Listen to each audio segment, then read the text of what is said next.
Saudara, silahkan tonton videonya sampai habis.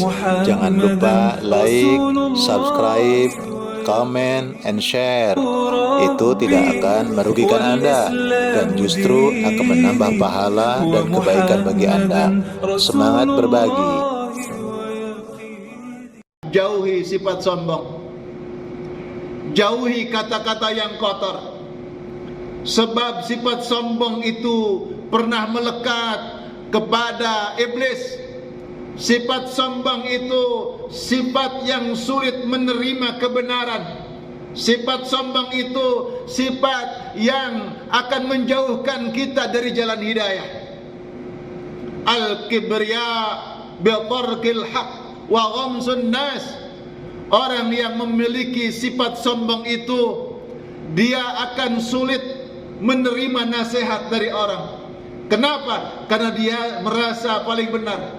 Wa ghamsun nas, dia akan memandang rendah orang lain.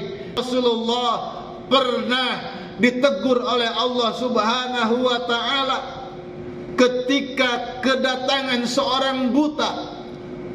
Ketika kedatangan Abdullah bin Ummi Maktum. Saat itu Nabi sedang berkumpul dengan para pembesar Quraisy, orang-orang kaya, para pejabat. Nabi sedang berkumpul di situ. Tahu-tahu orang buta ini datang kepada Rasulullah.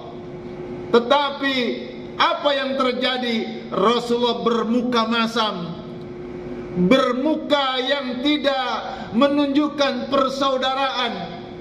Mungkin merasa terganggu dengan hadirnya orang buta ini.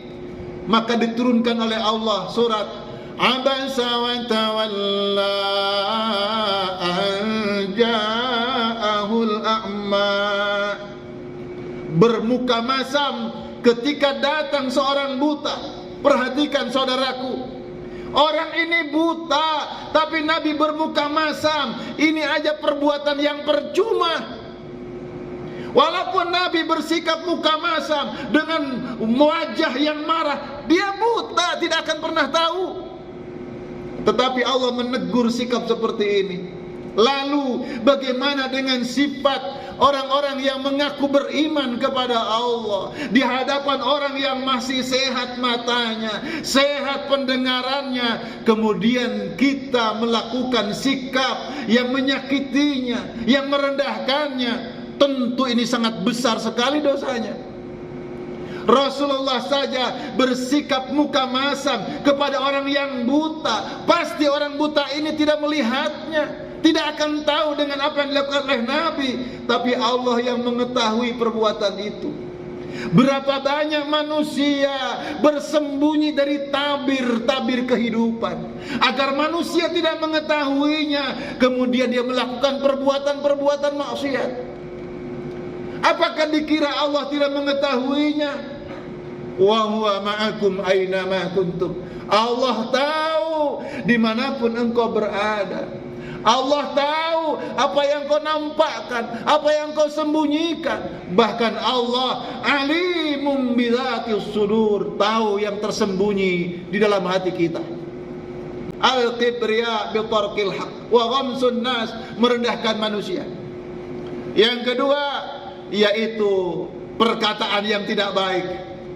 Man kana yu'minu billahi wal yaumil akhir falyaqul khairan aw liyasmut. Siapa yang masih mengaku beriman kepada Allah, siapa yang mengaku masih beriman akan datangnya hari kiamat, falyaqul khairan, berbicaralah. Berbicaralah, tapi berbicara yang baik. Kalau engkau tidak bisa berbicara yang baik, auliyasmut, ambil sikap diam sebagai benteng. Kalau saya berbicara dalam keadaan emosi seperti ini, takut tidak terkontrol, takut menjadikan perbuatan maksiat dan dosa, maka saya lebih baik diam. Itulah ajaran Rasulullah SAW. Jamaah yang dimuliakan Allah, maka refleksi orang-orang yang beriman memiliki karakter akhlak yang terpuji.